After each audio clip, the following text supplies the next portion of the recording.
Hello everybody, this is me Khalid Mehraj Malik over again with a new video. In this video we shall be studying about magnetic hysteresis. What is magnetic hysteresis and what is its role in magnetism? Okay, starting off with it. The topic is magnetic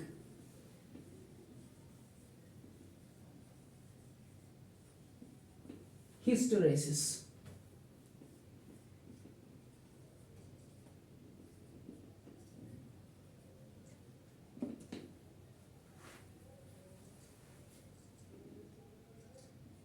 Okay. Let us have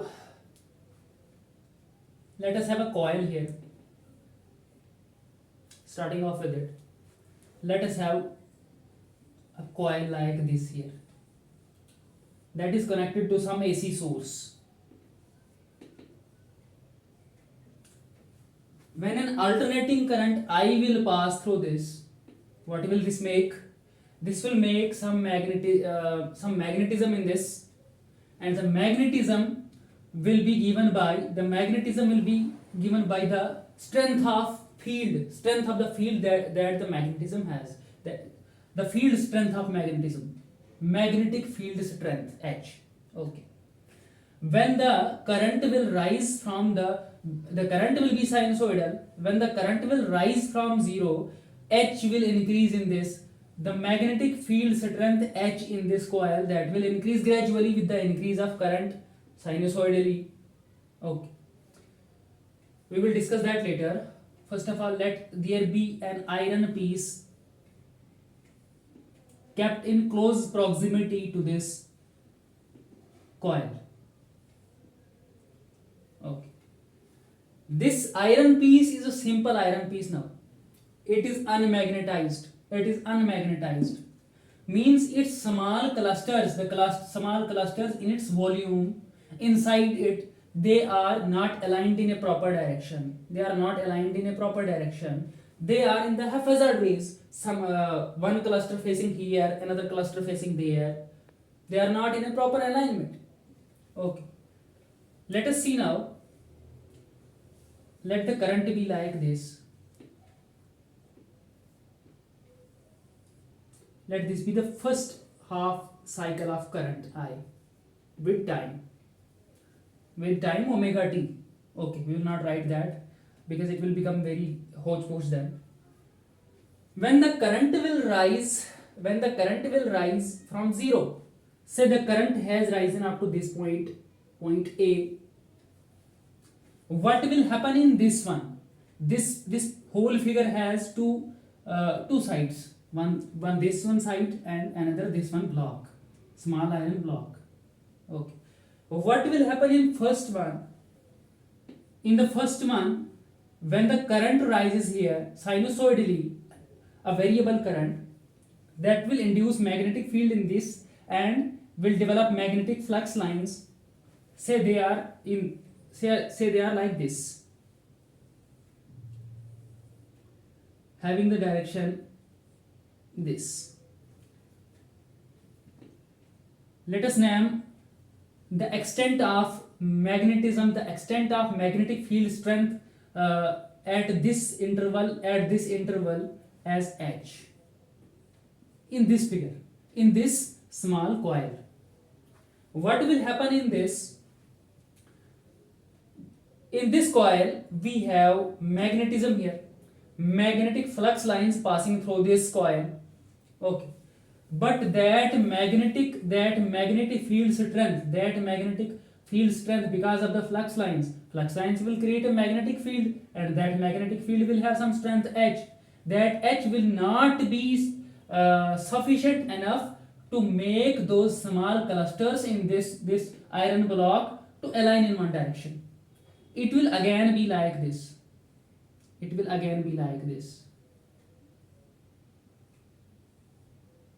No alignment means unmagnetized, having no north and no south pole, having no lines at this interval. When the current has risen, there is some magnetic field strength in this one, but there is no flux density in this one because this has not turned into magnetic material.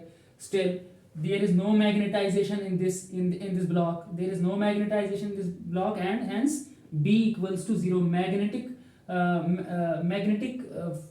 flux density in this iron block equals to 0. Say in the second diagram this reaches to the peak. Current B here at this point B. What will it do? Gradually after I increases, H also increases, and H will, at this point when current is maximum, H will be maximum. The density of magnetic flux lines passing through this small coil, that will be maximum, and the strength of the magnetic field created by this coil, that will be maximum. So here we will have H max.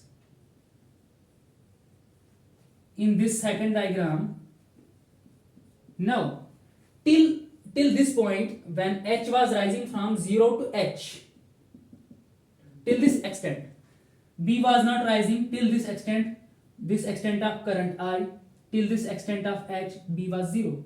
But after this H, from this point onwards, H rises and B also rises. H reaches max and B also reaches max.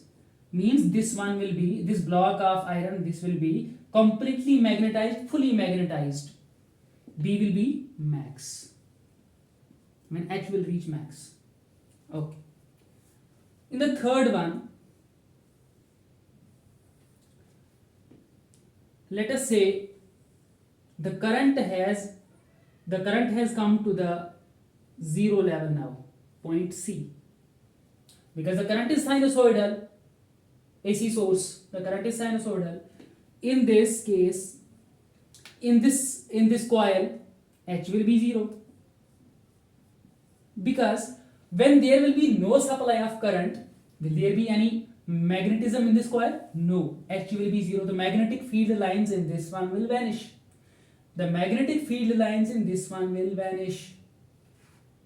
Okay, but in this one, in the second block of iron, this was magnetized by this coil.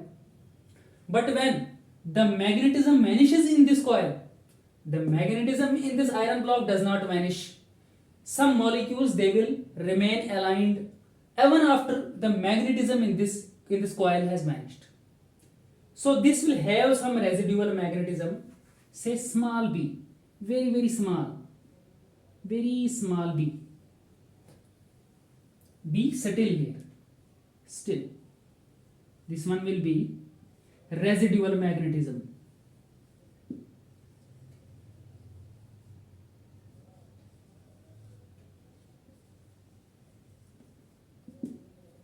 This one will be residual magnetism. Okay, moving further here, say the second half cycle starts like this. When the current comes in the reverse direction, current reaches here, say point D. What happens? The magnetic flux lines in this coil, the magnetic field in this coil will rise, the magnetic flux lines will redevelop in it, but now not upside down, but in the opposite direction. They will become like this.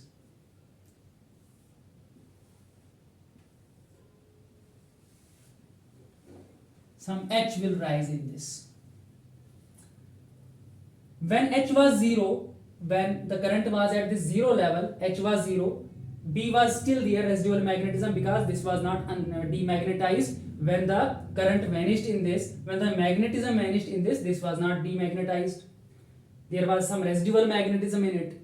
Some molecules were still aligned even though there was no magnetic field from this coil side. Okay. When the current descends down in the second half cycle, means current is basically increasing in number, but in the opposite direction, the second half cycle. Okay. H is again increasing in the opposite direction, minus H direction.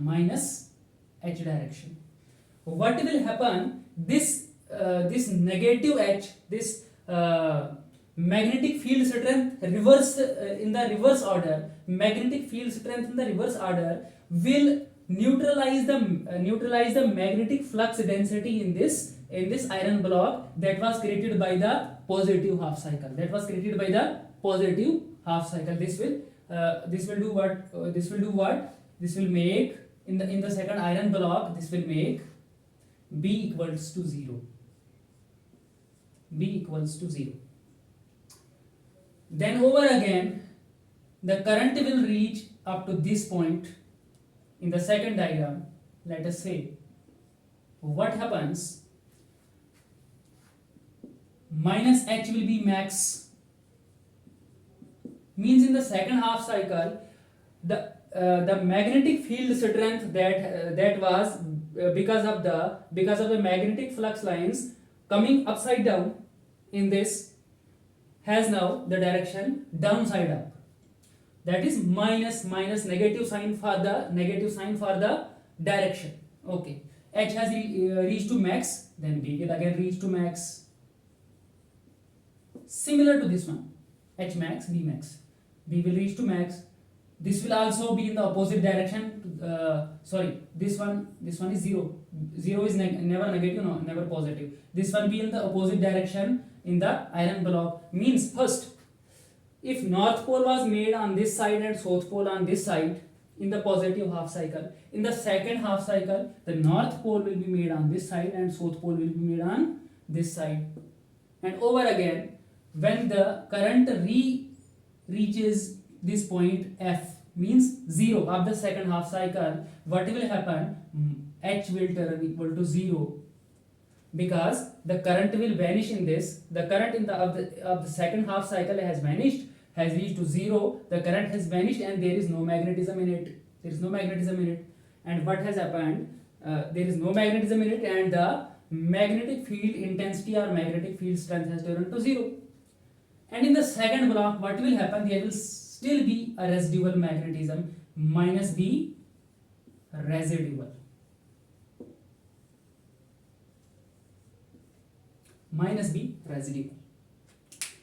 Now we see what is this minus H.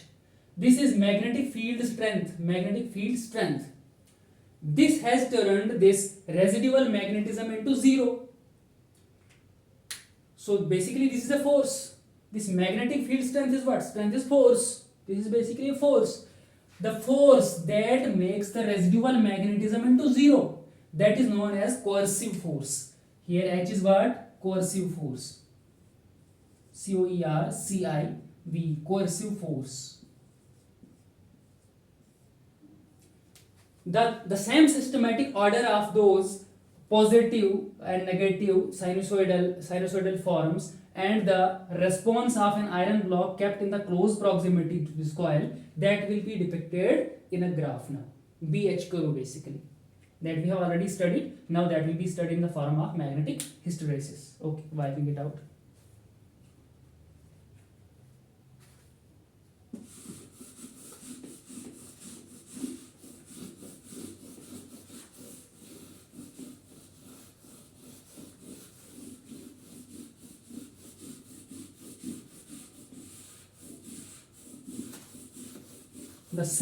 The same thing that we have done in those diagrams, that will be depicted in a graph.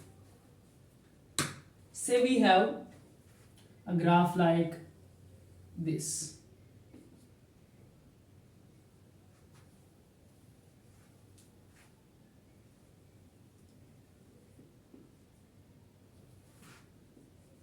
Plus H or H, magnetic field strength in the reverse order, minus H. Here B, magnetic flux density, and minus B, magnetic flux density in the reverse order, means opposing to this one, not in negative but opposing to this one. They are opposing basically one another. Okay. So in the first case, what we discussed, when H rises to a certain value, B does not rise. B is still 0. H is here, B is still 0. Then when H rises, B also rises. This will rise something like this.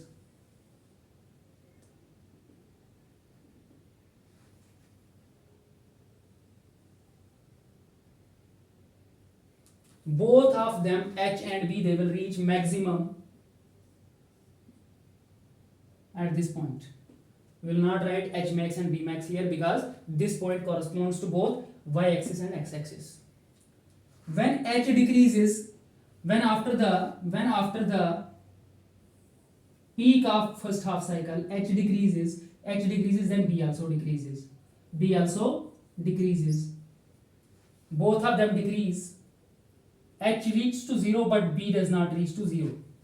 Magnetic field strength in the coil reaches to 0, that is, there is no magnetic field in the coil because the current in it has vanished. But there is some residual magnetism in the block. This y-axis corresponds to block, and this this x-axis corresponds to coil. Okay. When H vanishes, H reaches to 0. The magnetism in coil has vanished, but there will be some residual magnetism in the block. B will still be there. Magnetic field, magnetic flux density will still be there in the block, and this portion, let us name this center as O, this point as A. This point O and A will give us the residual magnetism.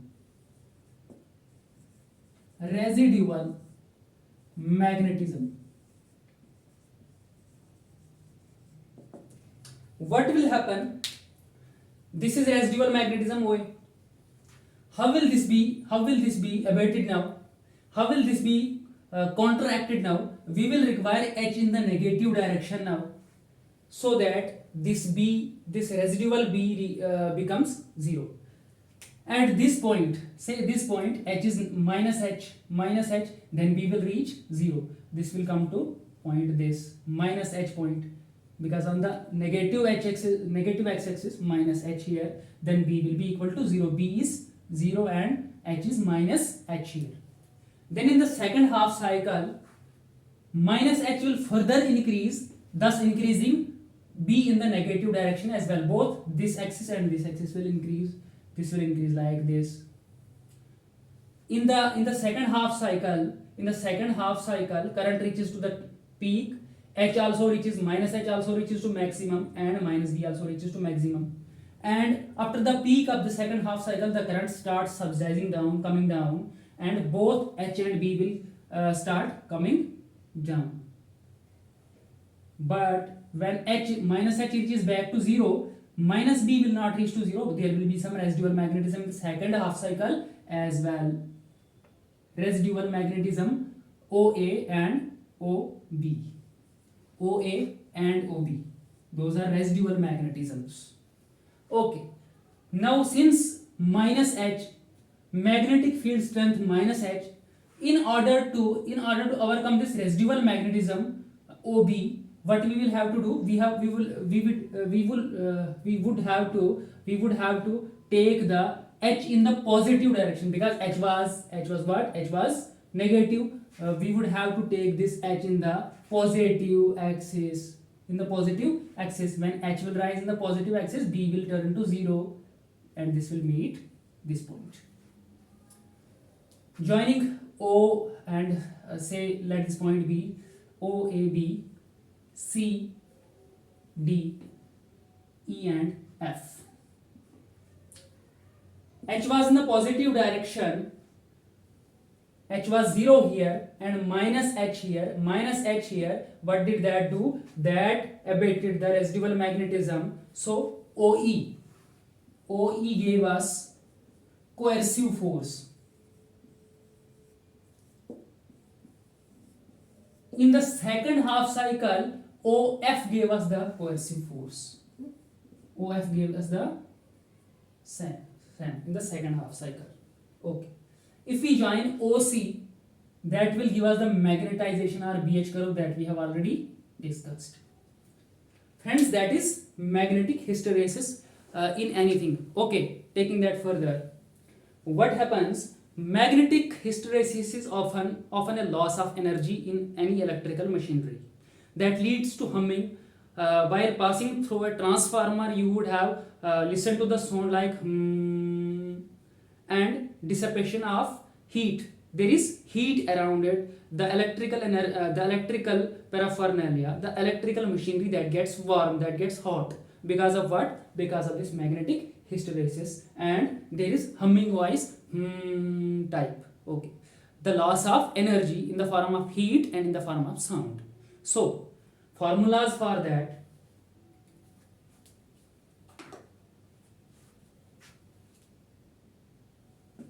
wiping this out, we write the formulas here. Hysteresis loss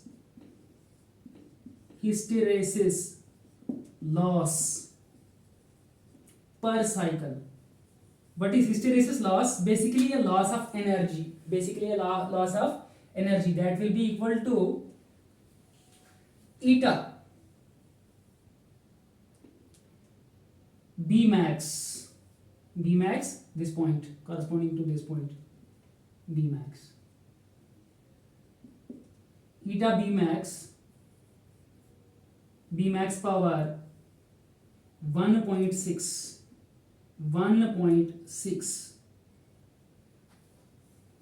eta B max power 1.6 joules per meter cube per cycle.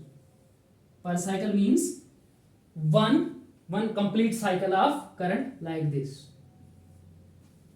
Okay. What is eta? Eta is a constant number. Eta is a constant number for some material, say iron block, for some fixed range of magnetic flux density B. So that is a constant number. B max from here. Power 1.6. Energy is lost in joules per what? Per volume of that iron block that we have taken as example in this today's lecture. Meter cube be the volume of that. In the meter cubes be the volume of that iron block per cycle this one. Hysteresis loss per cycle is this one. This is the formula for hysteresis loss per cycle.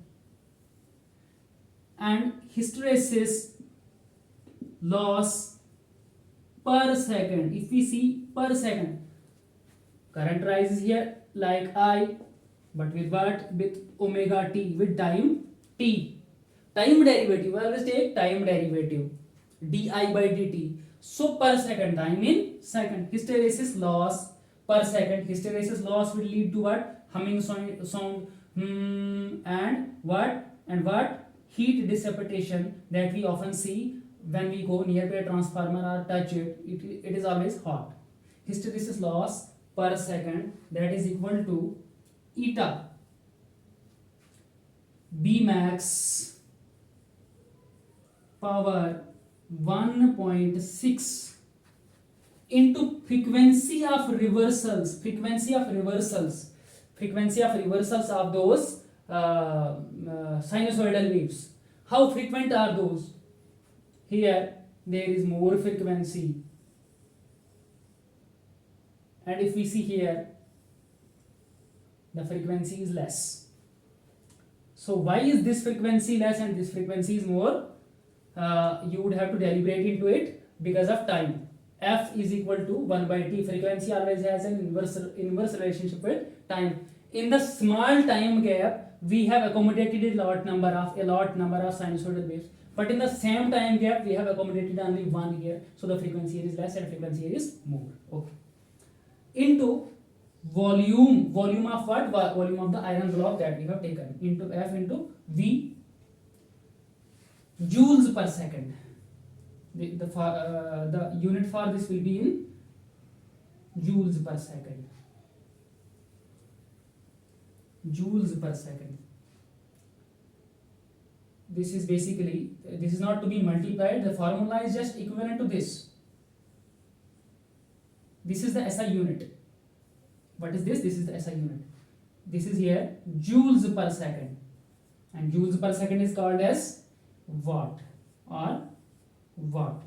This much energy is lost in hysteresis loss, humming sound, and that heat per second due to hysteresis in some electrical machinery. Okay, thank you very much.